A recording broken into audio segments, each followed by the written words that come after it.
And Ukraine's drones have delivered one of the most crippling blows yet inside Russia. Nearly 38% of Moscow's oil refinery capacity has been knocked offline. Total 372 gas stations closed across central and southern Russia.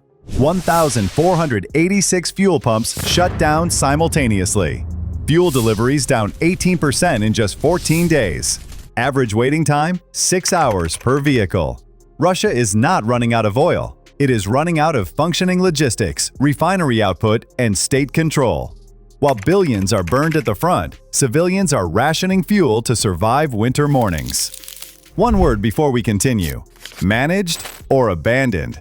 Like the video, subscribe, and stay with us, because what Russian families are facing right now is far worse than the government admits. The lines began forming before sunrise, not because people were early, but because they couldn't leave.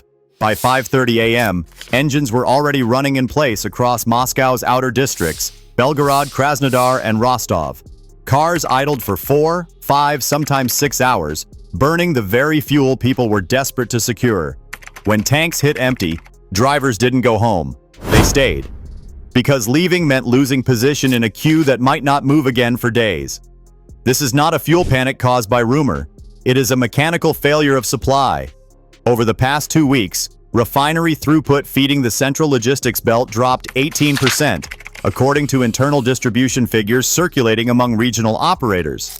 That reduction alone is enough to starve urban retail networks, because Russian fuel logistics operate on tight daily margins, not deep reserves. Stations are refilled on schedule, not stockpiles. When schedules break, the system collapses fast, and it did. At many stations, 1 or 2 pumps remain functional, not because fuel is available, but because electrical and pressure systems are being rationed to prevent total shutdown. At others, pumps are powered but dry. The signage reads, "Technical maintenance." The reality is emptiness. For civilians, the consequences are immediate and physical. Mothers sleep in back seats to keep children warm. Elderly drivers shut engines off every 20 minutes to conserve fuel, risking frozen batteries and stalled vehicles. Taxi drivers, a backbone of urban transport, are walking away from cars mid-shift because spending 6 hours for 10 liters destroys any chance of earning a living. This is winter logistics. When fuel stops, movement stops. When movement stops, cities begin to freeze. Public transport is already strained. Bus depots report delayed departures as diesel allocations are redirected toward priority users. That phrase matters because it no longer means hospitals or emergency services alone. It now includes military-linked logistics, security convoys, and state contractors. Civilian fuel is being deprioritized, and people feel it. Social media channels across Russian regions show the same scenes repeating: arguments breaking out at stations, drivers sleeping on cardboard, handwritten signs offering cash premiums for access to pumps that don't exist. This is not hysteria. It is recognition. People understand something fundamental has changed. Russia has oil. Russia has refineries. But Russia no longer has control of this.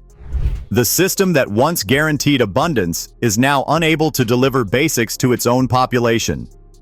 Not because of sanctions alone, not because of the weather, but because the state has chosen to reallocate capacity away from civilian life.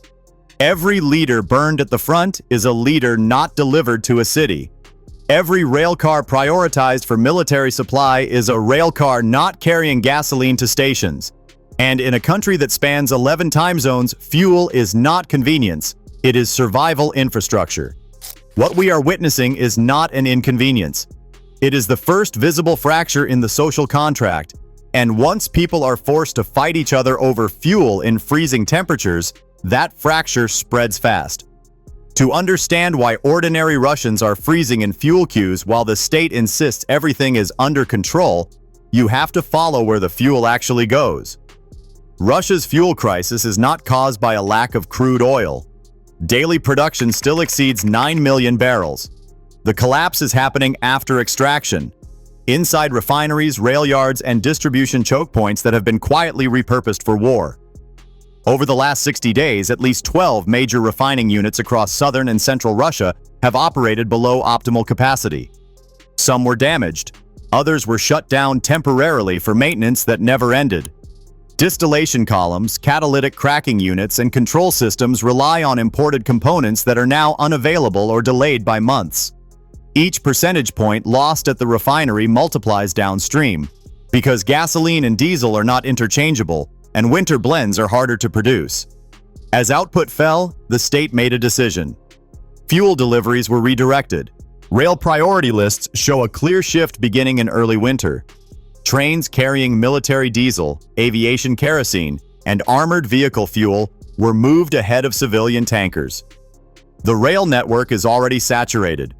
When ammunition and fuel for the front take precedence, civilian supply doesn't slow, it disappears. This is why stations are closing simultaneously, not gradually. When deliveries miss 2 consecutive cycles, operators shut pumps to avoid damage, vandalism, and liability. Once closed, reopening requires guaranteed resupply, something many regions no longer have. The financial layer makes it worse. Fuel companies are being forced to sell domestically at controlled prices, while export margins remain higher.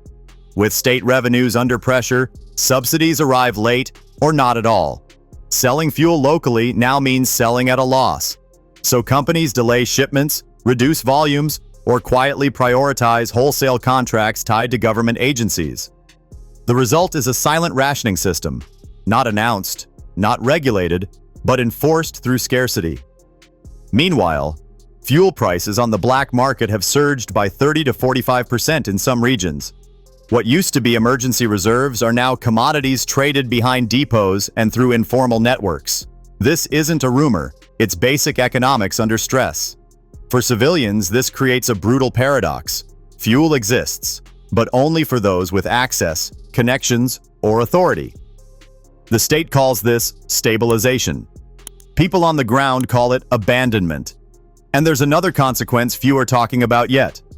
When diesel quality drops, as refineries bypass proper processes to keep output flowing, engines suffer, filters clog, injectors fail, vehicles stall in freezing temperatures. A civilian car breaking down is a personal disaster. A truck breaking down is a supply failure. Multiply that across thousands of vehicles and logistics begin to eat themselves alive. This is how systems collapse quietly. Not in explosions, but in queues, delays, and exhaustion. Russia's fuel crisis isn't about running out of oil, it's about running out of margin. And once the margin is gone, every cold morning becomes a test of endurance, not just for families, but for the state itself. Fuel shortages don't stay technical for long, they become social, then politics. And in Russia right now, that transition is already underway. When cars stop moving, work stops. In regions like Belgorod, Krasnodar, Rostov, and parts of the Moscow periphery, taxi fleets have reduced operations by 30 to 50% in the last 2 weeks alone. Ride prices spike, workers arrive late, shifts are missed, wages shrink. For people living paycheck to paycheck, a full tank is no longer a convenience. It is survival. Public transport isn't immune either. Municipal bus depots rely on bulk diesel deliveries. When those deliveries slip, routes are quietly cut. First evenings, then weekends, then entire lines disappear without announcement. Authorities call it schedule optimization. Commuters experience it as being stranded in minus 15 degrees Celsius with no explanation. This is where anger begins to harden. Social media footage already shows arguments breaking out at stations, drivers accusing attendants of favoritism, police called not to manage traffic, but to prevent fights. In several regions, local administrators have asked federal authorities for emergency fuel allocations. The responses, when they come, are slow and conditional. Because Moscow is rationing trust. The Kremlin understands that fuel panic spreads faster than inflation. That's why state media barely mentions the closures. No scrolling banners, no press conferences. Instead, officials repeat the same line. Temporary disruptions, speculation, foreign interference. But queues don't lie, cold doesn't lie, empty pumps don't lie. And people remember. Russia's political system depends on a simple exchange, stability in return for obedience. You stay out of politics. The state keeps daily life predictable. Fuel shortages break that contract at the most basic level. Mobility. Once people cannot get to work, to hospitals, to schools, or to heat their homes, loyalty becomes optional. There is also a deeper, more dangerous layer. Fuel is the connector between regions and the center. Russia's size makes it uniquely vulnerable to logistical breakdowns. When fuel flows smoothly, Moscow governs effortlessly. When it doesn't, regions begin to improvise. Governors negotiate directly with suppliers. Local officials bend rules. Informal systems replace formal authority. That's how central control erodes, not through rebellion, but through workaround. History is full of warnings. In late Soviet years, shortages didn't trigger immediate revolt. They triggered loss of belief. People stopped trusting official numbers, stopped listening, stopped waiting. That psychological shift matters more than any protest, and winter amplifies everything. In freezing temperatures, fuel isn't just transport. It powers generators, heaters, farm equipment, food delivery, emergency services. A fuel shortage in January is exponentially more dangerous than one in summer. Every hour without diesel increases risk of accidents, of hypothermia, of cascading failures. The state knows this. That's why export bans were extended. Why emergency measures are whispered, not announced. Why Belarusian fuel imports are quietly discussed. But these are patches on a widening crack. Russia is not facing a single fuel crisis. It is facing overlapping breakdowns, financial, logistical, industrial, and political, all converging at the gas pump. When people line up for hours in the dark to buy something their country supposedly has in abundance, they stop asking technical questions. They ask moral ones, and once that starts, control becomes much harder to refill than a tank. What we are seeing on Russia's roads is not just inconvenience. It is a warning signal from a system under strain. When fuel becomes scarce, everything else follows. Work collapses, transport fractures, trust erodes. For ordinary families, this is no longer about politics or propaganda. It is about getting through the day without freezing, without losing income, without being stranded.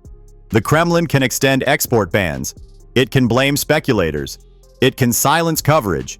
But it cannot hide empty pumps, 6-hour queues, or the quiet anger building inside frozen cars at dawn. Russia does not lack oil. It lacks resilience. And resilience is what holds a country together when pressure rises. The question now is not whether this crisis will pass. It is what comes after it. Tighter control, rationing, deeper black markets, or something far more unstable. So before you scroll away, think about this. When a state cannot guarantee fuel in winter, what else is already failing beneath the surface? We'll keep following what the headlines won't show: the human cost, the structural cracks, and the consequences still coming. Stay with us.